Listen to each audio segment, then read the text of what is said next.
A grumpy neighbor called the cops on some kids just for playing outside. But when the officer arrived, he couldn't believe what he saw in their backyard. What happened next will leave you speechless.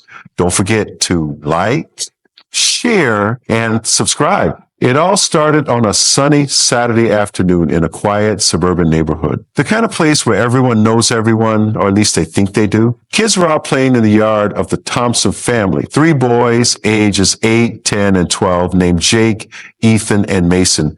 They were loud, sure, running around, kicking a soccer ball, yelling at each other like kids do. Nothing unusual for a weekend. But across the street, their neighbor, Karen Phillips, had had enough. Karen was in her late 50s, single, and known around the block for being the type who'd complain about anything.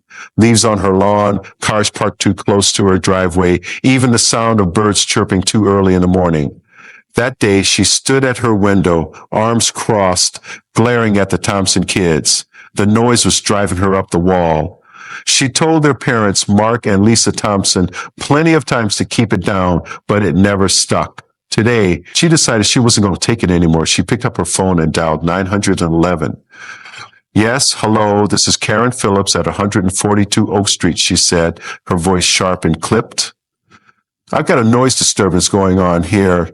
These kids across the street are screaming their heads off, running around like wild animals. It's been hours. I can't even hear myself think. I need an officer out here right now to deal with this. The dispatcher on the other end paused for a second. Ma'am, are you saying this is an emergency over kids playing outside? Yes, it's an emergency, Karen snapped. I've asked their parents to control them a dozen times, and they don't care. It's disrespectful. I deserve peace in my own home. Send someone now. The dispatcher sighed but logged the call. All right, ma'am, we'll send an officer to check it out. Please stay calm. Karen hung up, satisfied. She went back to her window, watching the kids like a hawk, waiting for the cops to show up and put an end to the chaos. About 20 minutes later, a patrol car rolled up in front of the Thompson house. Officer Daniel Hayes stepped out, mid-30s, tall, with a no-nonsense look on his face.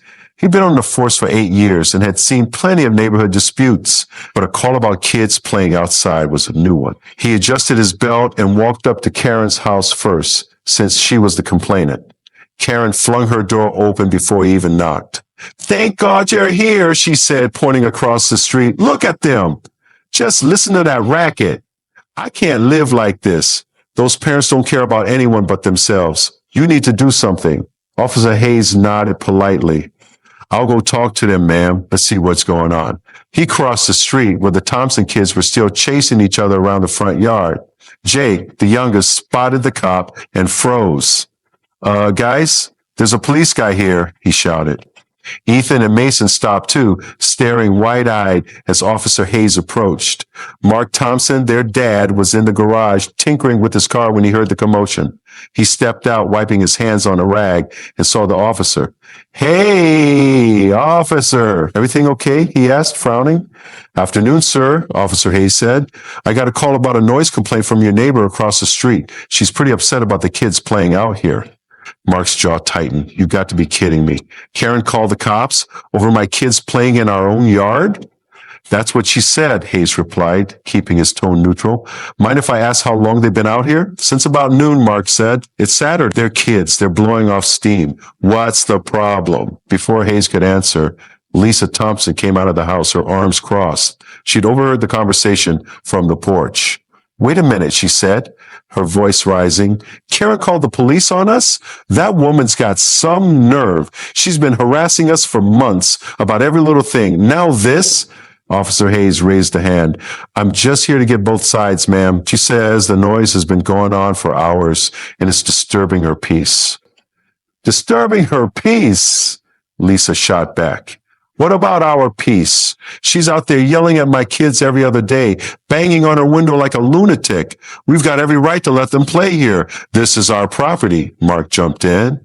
Yeah, and last week she came over here screaming at me because Mason accidentally kicked a ball into her yard. I apologized, got the ball back, and she still acted like we'd burn her house down. She's unhinged. Hayes nodded, jotting something in his notebook. I hear you. Look, I'm not here to ticket anyone. I just need to see what's going on and try to calm things down. Mind if I take a look around? Go ahead, Mark said, gesturing toward the yard. We've got nothing to hide. Hayes started walking toward the side of the house where the kids had been running back and forth. The front yard was typical grass, a few toys scattered around, a soccer ball near the driveway. But as he rounded the corner to the backyard, his eyes widened. He stopped dead in his tracks. The Thompson backyard wasn't just a yard. It was a full-on playground, a massive wooden jungle gym with slides, swings, and climbing ropes, a trampoline big enough for all three boys to jump on at once, and a mini soccer field marked out with cones. There was even a small basketball hoop nailed to a tree. It was every kid's dream, and it was spotless, well-maintained, no trash, no mess. But what really caught Hayes off guard was the noise. The backyard was tucked behind a tall wooden fence, and the sound of the kids shouting barely carried past it. He could hear birds chirping louder than the kids. He turned back to Mark and Lisa, who'd followed him. "This is your backyard?" he asked, sounding almost impressed. "Yeah," Mark said, shrugging. "We built it for the boys a couple years ago. Keeps them busy, keeps them out of trouble. They love it." Hayes scratched his head. "And they've been playing back here most of the day?" "Pretty much," Lisa said. "They come out front sometimes, but mostly they're back here. That fence blocks most of the noise. I don't get what Karen's problem is." Hayes didn't say anything for a moment. He walked over to the fence, testing it with his hand. Solid, sturdy, at least 6 feet high. He could barely hear the kids' voices from the front yard, let alone across the street. Something wasn't adding up. Just then, Karen stormed out of her house and marched across the street, her face red with fury. "What's taking so long?" she yelled. "Are you going to do something about this or not?" Hayes turned to face her. "Ma'am, I've just been looking around. The kids are mostly playing in the backyard. This fence seems to keep the noise down pretty well. I'm not sure I see the issue." Karen's eyes narrowed. "Not sure you see the issue? Are you deaf?" "I can hear them from my living room. It's constant, screaming, laughing, kicking that stupid ball.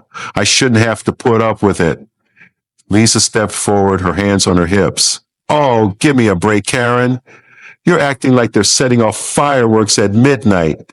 They're kids playing in the daytime. What do you want them to do? Sit inside all day like robots?" "Don't you talk to me like that," Karen snapped. "You've got no respect for anyone. You let those brats run wild, and I'm sick of it." "Brats," Mark roared, stepping closer. "You watch your mouth about my kids. They're not doing anything wrong. You're just a miserable old hag who hates seeing anyone happy." "Excuse me?" Karen shrieked. "I'll have you arrested for that. Officer, you heard him. He's threatening me." Hayes put up both hands. "All right, everyone calm down. No one's arresting anybody. Let's just take a step back." But Karen wasn't backing down.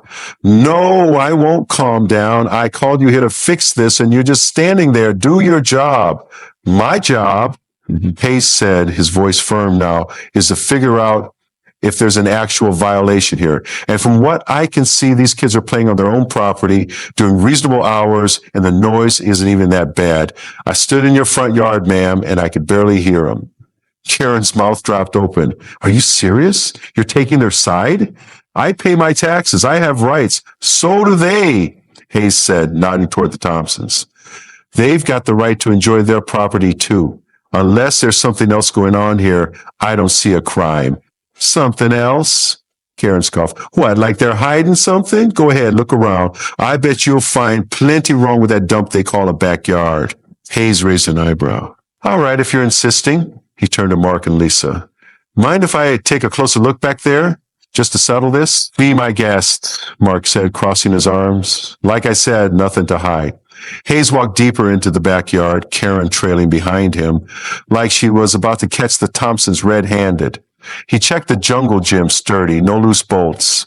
The trampoline, netting intact, no tears. The soccer field, just grass and cones, no hazards. Everything was up to code, cleaner than most yards he'd seen. He even peeked over the back fence into the alley, nothing but a trash bin and some stray leaves. Karen stood there fuming. "This is ridiculous. You're not even trying to find anything." "Ma'am," Hayes said, turning to her, "I'm not sure what you expect me to find. This is one of the nicest backyards I've ever seen. These folks clearly put a lot of work into it." Lisa smirked. "Thank you, officer. We did. Maybe Karen should try building something instead of tearing everyone else down." Karen's face turned purple. "You think you're so perfect. don't you? You and your loud, obnoxious kids. I'll take this to the HOA. I'll sue you if I have to. Go ahead and try, Mark shouted. The HOA already approved this setup 2 years ago. You've got nothing, Karen. Enough, Hayes barked, stepping between them. Look, I've seen what I need to see. There's no violation here. The kids aren't breaking any noise ordinances, and this backyard's fine. Better than fine. Miss Phillips, if you've got a problem, you can file a civil complaint, but I'm not hauling anyone off over this. Karen glared at him. You're useless. I'll be calling your supervisor about this. Feel free, Hayes said, unfazed. My badge number is 4729. Have a good day, ma'am. He tipped his head to the Thompsons. You folks, too. Maybe try keeping the kids in the back a little more, just to avoid this blowing up again. Mark nodded. Yeah, we'll do that. Thanks for being fair, officer. Hayes headed back to his car, shaking his head as Karen stormed off to her house, slamming the door behind her. The Thompsons watched her go, still fired up but relieved. Lisa turned to Mark. Can you believe her, calling the cops over this? She's lost it, Mark said. But you heard the officer. That backyard's our trump card. She's got nothing on us. Across the street, Karen was already on the phone with a friend, ranting. They're all against me. The cop, the Thompsons, everyone. I'm not letting this go. They'll see. Back at the Thompson house, the kids ran up to their parents. Did we get in trouble? Jake asked, wide-eyed. Nah, Mark said, ruffling his hair. You're good. Just keep playing. Karen's the one who's got a problem. And so the afternoon went on. The kids went back to their jungle gym, a little quieter now, but still laughing and shouting every now and then. Karen stayed inside, plotting her next move. Officer Hayes drove off, already telling the story to his partner over the radio. He won't believe this one, he said. Cold out for kids playing in the backyard was like a theme park. Complaining didn't stand a chance. The neighborhood settled back into its usual rhythm, but everyone knew this wasn't the end. Karen wasn't the type to let things go, and the Thompsons weren't about to back down either. For now, though, the backyard stood as proof. Sometimes the loudest complaints don't hold up when the truth comes out.